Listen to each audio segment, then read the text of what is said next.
Il est préférable de porter un habit déchiré et d'avoir un cœur pur, un esprit saint, une âme alignée. Parce que le divin ne regarde pas les tissus, il regarde la vérité. Les humains, eux, jugent la coupe, la marque, la couleur, le prix.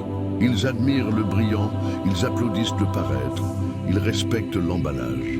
Mais le divin, lui, il écoute ce qui ne se voit pas. Il écoute le silence de ton intention. Il lit ce que tu caches derrière ton sourire. Il sait si ton cœur est clair ou si ton âme est remplie de poison. Il est préférable d'être simple à l'extérieur et noble à l'intérieur. Parce qu'un vêtement peut être neuf, parfumé, luxueux. Mais si l'âme est sale, la personne porte une misère invisible. Une misère qui ne se lave pas à l'eau. Une misère qui ne se couvre pas avec de la soie. Une misère qui finit toujours par se révéler.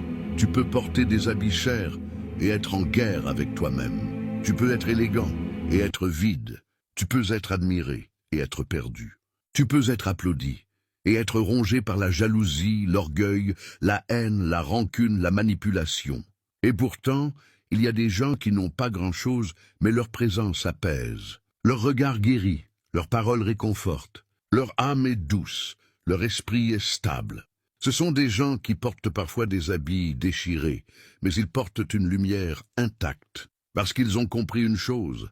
La vraie richesse, ce n'est pas ce que tu mets sur ton corps, c'est ce que tu laisses dans le cœur des autres. Le divin préfère un cœur pur qu'une apparence parfaite. Le divin préfère une âme alignée qu'une vie décorée, car une âme alignée, c'est une âme qui ne cherche pas à écraser les autres pour briller, ne fait pas semblant d'aimer, ne parle pas avec deux langues, ne sourit pas en cachant un couteau, ne vend pas sa dignité pour être acceptée. Une âme alignée, c'est une âme qui marche droit, même si elle marche lentement, même si elle marche seule, même si elle marche avec des cicatrices. Un esprit saint, c'est un esprit qui ne nourrit pas le chaos, ne s'empoisonne pas avec l'envie, ne vit pas dans la comparaison, ne se détruit pas pour plaire, ne se perd pas pour être aimé. Et un cœur pur, c'est un cœur qui peut être blessé, mais qui ne devient pas cruel. C'est un cœur qui peut être trahi, mais qui ne devient pas mauvais. C'est un cœur qui peut être rejeté,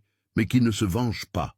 C'est un cœur qui choisit la lumière même quand l'obscurité l'appelle. Oui, il est préférable de porter un habit déchiré et de rester propre à l'intérieur. Parce qu'un habit se change, une réputation se reconstruit, un compte bancaire peut se remplir.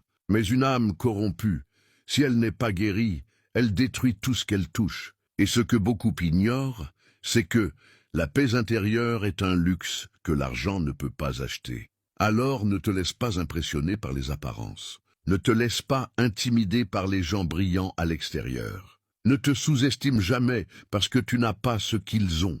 Si ton cœur est pur, tu es déjà riche. Si ton esprit est sain, tu es déjà puissant. Si ton âme est alignée, tu es déjà protégé. Parce que le divin habite dans la vérité. Et la vérité ne se porte pas, elle se vit.